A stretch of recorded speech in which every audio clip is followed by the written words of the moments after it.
우리에게 너는 세계의 복이 될지라 라고 축복하셨습니다.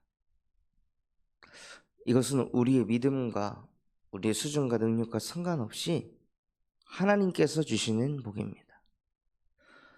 그렇다면 하나님은 왜 우리에게 세계의 복이 되리라 라고 말씀하셨을까요? 그것은 저와 여러분이 영세전에 감추어져 있던 예수 그리스도의 복음을 듣고 있기 때문입니다. 영세전에 감추어졌던 그 예수 그리스도의 복음이 이제는 나타나신 바 되었는데, 그것을 우리가 듣고 있다는 것은 어마어마한 축복입니다. 그 영세전에 감추어졌던 예수 그리스도의 복음은 우리를 사단이 만들어 놓은 그 함정에서, 늘 나밖에 모르고 물질밖에, 성공밖에 모르는 그 함정에서, 모른다기보다도 그것이 함정인지도 모르고 계속 그 속에 있을 수밖에 없는 그 운명 속에서 우리를 영세전에 감추어진 예수 그리스도의 복음으로 그 속에서 우리를 해방시키셨다는 것입니다. 그 자체가 복받은 존재입니다. 많은 사람들이 자기가 함정에 빠진 줄도 모르고 그냥 삽니다. 우리가 유튜브를 보고 인스타를 하고 카카오톡을 하고 하잖아요. 그런데 사실은 많은 사람들이 거기에 중독될 수밖에 없도록 그것을 개발한 사람들은 함정을 만들어 놨습니다. 어떻게 하면 많은 사람들이 이 속에서 빠져나오지 못하게 만들지, 어떻게 하면 24시 유튜브 속에서 살게 할지, 인스타 속에서 살게 할지, 카카오톡 속에서 살게 할지, 그것을 개발하는 사람들은 함정을 만들어서 사람들이 빠지도록 만듭니다. 그리고 빠진 줄도 모르게 삶을 살도록 만듭니다. 인간이 파놓은 함정조차도 그렇게 연구를 해서 만들어 놓은 함정을 인간이 빠져나오지 못하는데, 하물며 그 인간을 사로잡은 사단이 만들어 놓은 그 함정을 세상 누가 빠져나올 수 있겠습니까? 그렇게 공부를 많이 했던 니체도 결국에는 창세기 3장에 빠져서 내가 초인이 되는 것이다, 내가 위범인시가 되는 것이다 라고 깨달음을 얻어서 삶을 살다가,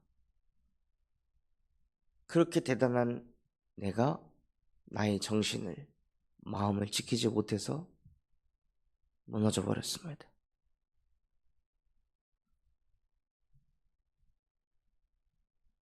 그토록 사단이 만들어 놓은 그 함정에서 어떤 누구도 자유할 수 없고 빠져나올 수 없는데, 하나님이 이 땅에 영세전에 감추어졌던 예수 그리스도의 복음을 우리에게 주셨다는 것은 어마어마한 축복을 받은 것입니다.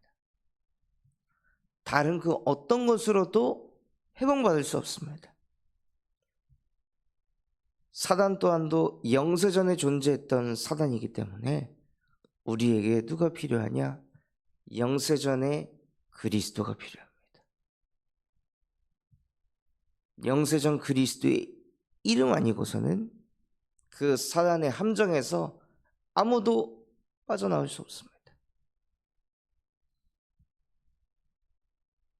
그리고 하나님이 말씀이 육신이 돼서 이 땅에 오셔서 성육신하신 그리스도를 우리에게 보내셔서 하나님을 보게, 하나님을 만나게 하셨습니다.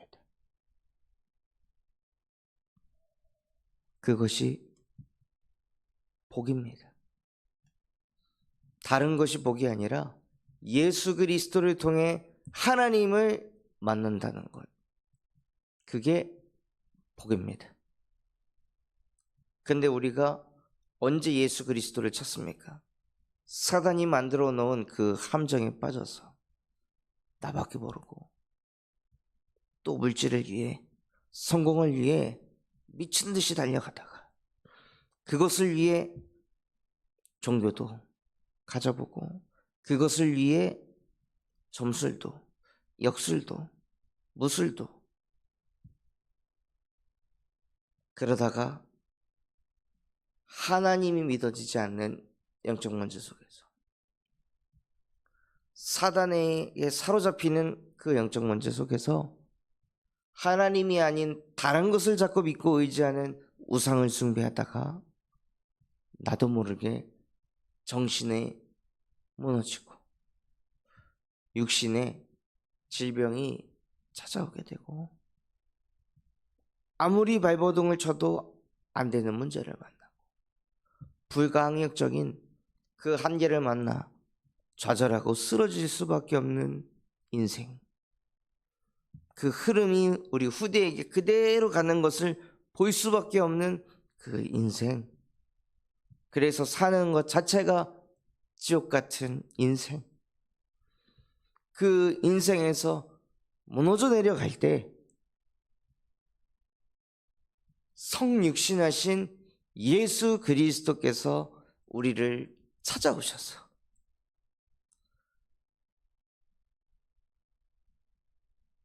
부활하신 그리스도의 능력으로 허물과 죄로 죽을 수밖에 없었던 우리의 영혼을 부활하신 그리스도의 능력으로 우리를 다시 살리셨습니다.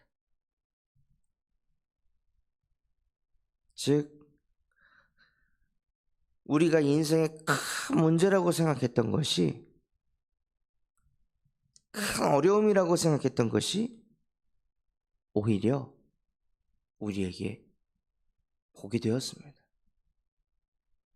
그것으로 인해 그리스도를 만나게 되었으니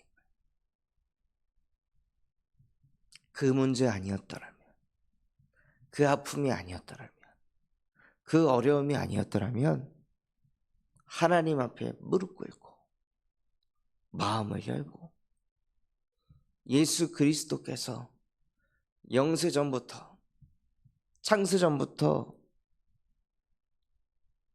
계셨던 그 그리스도께서 우리의 마음의 문을 두드리실 때 그 문제가 아니었더라면,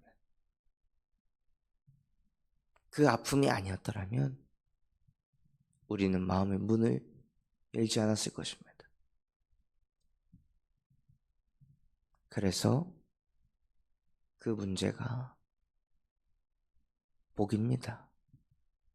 그 아픔이 복입니다. 이것이 하나님 자녀에게 주신 어마어마한 보좌의 축복입니다.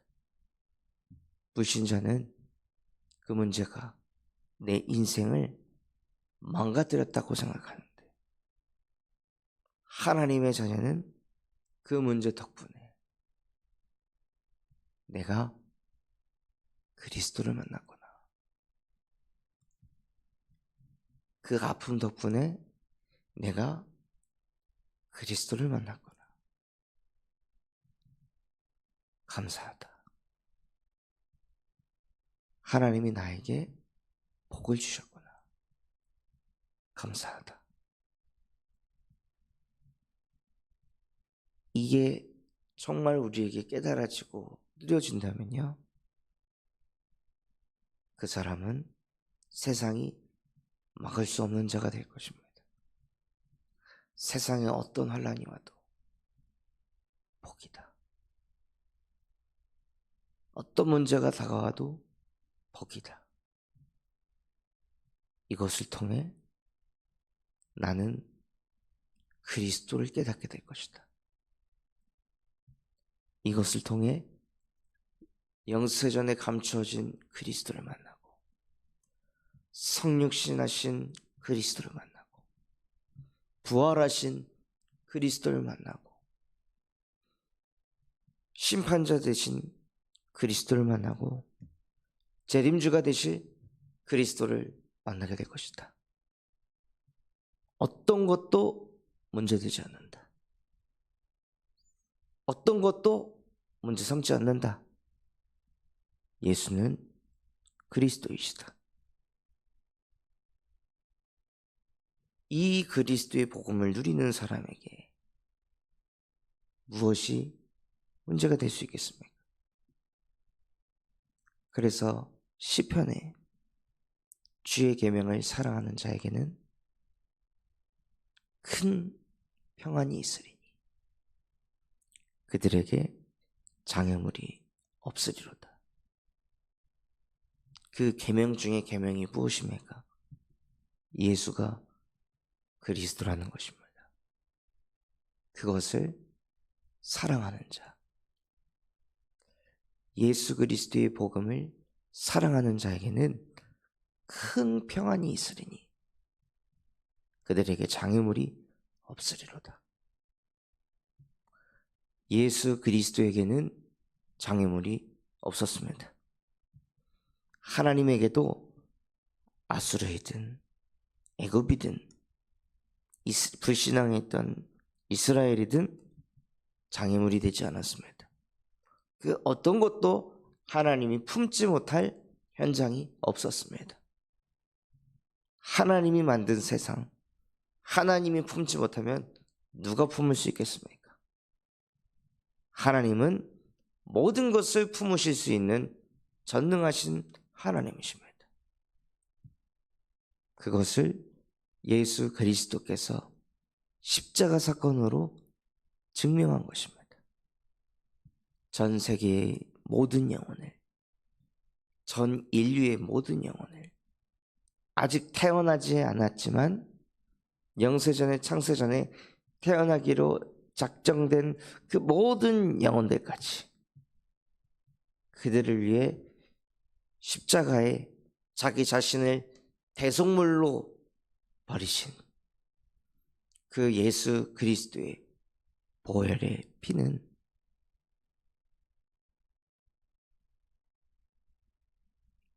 어떤 영혼도 살릴 수 있는 보혈의 능력입니다. 그것을 우리가 듣는다는 것, 그것을 우리가 깨달았다는 것, 그것을 마음에 담는다는 건 복이 있는 것입니다. 그래서 예수께서 베드로에게 바요나 시몬아 네가 복이 있도다. 그 복은 나 잘 먹고 잘 사는 수준의 복이 아닙니다. 그 복은 세계의 복이 되리라. 그래서 지금도 시몬 베드로는 여전히 세계의 복이 돼서 그 마태복음 16장 16절의 그 신앙 고백이 지금까지도 자자손손 앞으로 미래 후대에게까지 영원한 응답으로 뻗어갑니다. 하나님은 베드로에게 너는 복이 있구나. 복이 있도다. 하신 그 말씀이 그냥 한 말씀이 아니라 여전히 지금까지도 성취되는 말씀으로 역사하고 계십니다. 우리가 예수 그리스도를 제대로 깨닫는다면 우리의 능력과 수준과 상관없이 하나님은 저와 여러분을 세계의 복이 되도록 역사하실 것입니다. 내가 세계의 복이 되려고 노력하고 발버둥 치는 것은 종교생활하는 것입니다. 그런데 내 수준 능력과 상관없이 하나님이 나를 세계의 복이 되도록 몰고 가시는 것입니다. 인도해 가는 것입니다. 영원한 응답으로 우리를 인도해 가십니다. 그게 그리스도를 깨달은 사람입니다. 다른 것이 아니라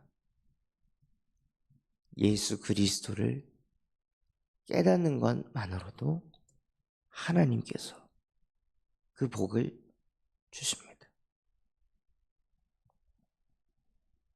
베드로가 주는 그리스도이시며 살아계신 하나님의 아들이십니다라고 고백하였을 때 이것을 아무에게도 알리지 말라 했습니다. 왜냐하면 아직 복음 개인화가 안 되었기 때문에. 그럼에도 하나님은 베드로에게 네가 복이 있다 했습니다. 아직 복음을 24 누리는 비밀이 없고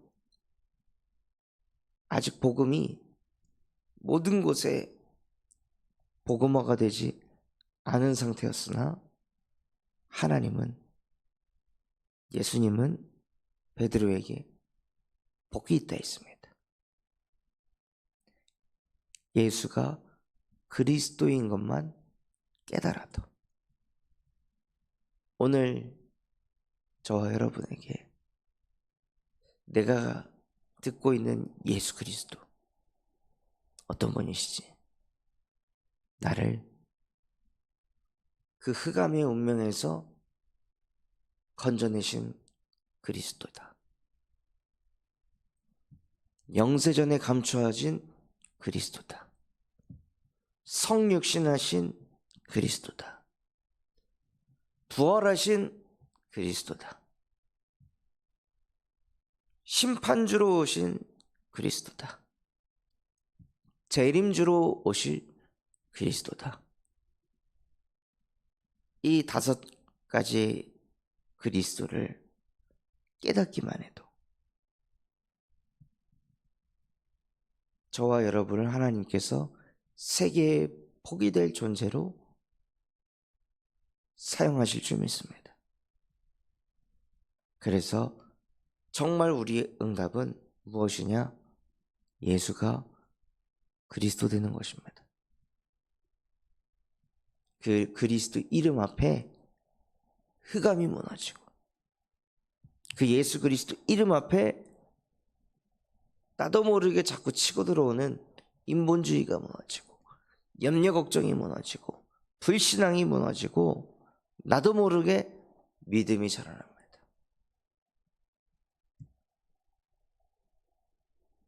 베드로가 언제 믿음이 자라났습니까? 예수 그리스도와 40일 동안 함께할 때 베드로의 믿음이 자라났습니다. 그리고 또 10일 동안 예수 그리스도의 복음에 집중할 때 오직 성령이 베드로 안에 임하여 권능받게 되었습니다. 그전에는 복음 개인화가 되지 않아서 예수가 그리스도라는 것을 말하지 말라 하셨는데 베드로가 그리스도를 깨닫고 더 그리스도를 깨닫기 위해 부활하신 그리스도를 만나 그리스도와 함께하고 또 승천하시는 그리스도를 보며 승천하신 그리스도는 다시 재림할 것이다. 재림하실 그리스도를 깨닫고 그 복음을 가지고 오로지 기도하기에 집중하였더니 바람과 같은 불 같은 성령이 세계복음화를 이룰 그 축복이 베드로 안에 임하게 되었습니다. 우리의 방법도 똑같아야 합니다. 다른 것이 반복되는 것, 다른 것이 방법이 되는 것이 아니라 예수 그리스도의 복음에 집중하는 것이 우리의 방법이자 우리의 결론이 될 때 그 한 사람을 통해 하나님께서는 세계복음화를 이뤄가실 줄 믿습니다. 그래서 우리 모든 성도분들이 정말로 세계에 복이 되리라. 그 복을 다른 것이 아닌 예수 그리스도의 복음으로 누리시는 주역 되시기를 그리스도의 이름으로 축원합니다. 붙잡은 말씀 가지고 하시면서 기도하겠습니다. 하나님, 내게 있는 그 문제가 나에게 복인 줄 믿습니다. 그 문제 덕분에 그리스도를 만났다면 그 문제는 하나님이 주신 복인 줄 믿습니다. 그래서 모든 것들을 복으로 누리는 하나님의 자녀로 살아가게 하여 주시옵소서. 우리 군산참 소망교회가 금토일 시대를 열고 세 가지 뜰이 세워지게 하시며 청년전도 운동이 일어나고 8번째 렘넌트를 세우는 렘넌트 시스템과 성경적 다락방 전도 운동을 일으키게 하여 주시옵소서. 파티전 선교원을 통하여서 미래를 살리는 7천 전문 지도자들이 세워지게 하시고 호프 동아리를 통해 대학의 회당 운동이 일어나게 하시며 전교인 수련회를 통하여서 전 성도가 전도 운동을 일으키는 복음 개인의 축복을 누리게 하여 주시옵소서.